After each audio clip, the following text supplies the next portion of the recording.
இன்னும் நிறைய விஷயங்கள்லாம் இருக்குது உங்களுக்கு. இதை பயன்படுத்துங்க. பயன்படுத்துகிறப்ப பார்த்தீங்கன்னா, எப்படி பலன் இருக்குன்றது நீங்கள் சொல்லுங்கள்.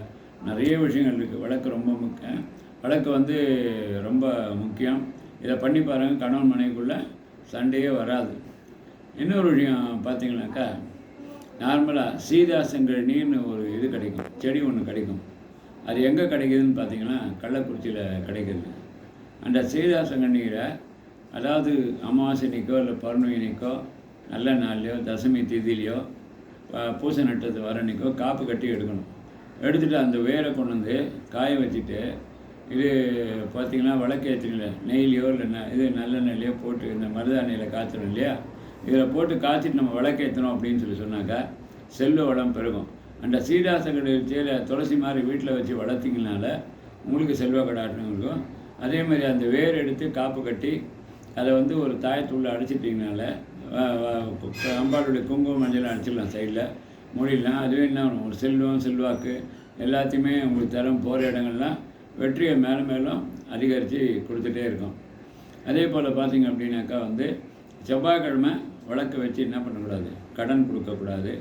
பணம் எடுக்க வேண்டிய நாட்கள் என்னென்னைக்குன்னு பார்த்தீங்கன்னாக்கா ஞாயிற்றுக்கிழமை, வெள்ளிக்கிழமை, புதன்கிழமை 3 நாள் தான் எடுக்கணும். பணம் எடுக்கிறது போகிறதெல்லாம்.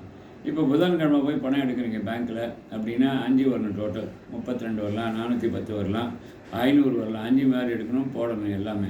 வெள்ளிக்கிழமையில் போய் பணம் எடுக்கிறீங்க அப்படின்னா 6 வரலாம், 600 வரலாம், 510 வரலாம், அதுபோல் 420 வரலாம். போட்டு பணம் எடுக்கணும், போடணும். ஞாயிற்றுக்கிழமை போய் பணம் எடுக்கணும்னா 100, 910, 820 அப்படி எடுக்கலாம். இது மாதிரி எடுக்கிறது விஷயம். வெள்ளிக்கிழமை செவ்வாய்க்கிழமை விளக்கு வச்சுட்டு பணம் வந்து கொடுக்கவே கூடாது. அது ரொம்ப ரொம்ப முக்கியம், புரியுதுங்களா? அதெல்லாம் ஃபாலோ பண்ணிங்க.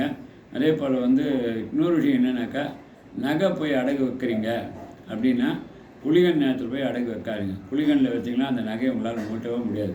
பார்த்திங்கன்னா எல்லாமே தெரியும், இப்போ எல்லாருக்கும் எல்லாம் தெரியுது. ராகு அலையமோண்டம் உங்களுக்கு செல்ஃபோனில் வந்து நித்ரா ஆப்னு இருக்குது, அதை டவுன்லோட் பண்ணி போட்டோட அதில் இருக்குது. ராகு அலையமோண்டம் குளிகன்லாம் இருக்குது. குளிகன் நேரத்தில் நகையை வைக்காதுங்க. குளிகை நேரத்தில் வண்டி வாங்கலாம். குளிகை நேரத்தில் நார்மலாக பணம் எடுக்க மாட்டோம். கெட்ட காரியங்கள் செய்யக்கூடாது.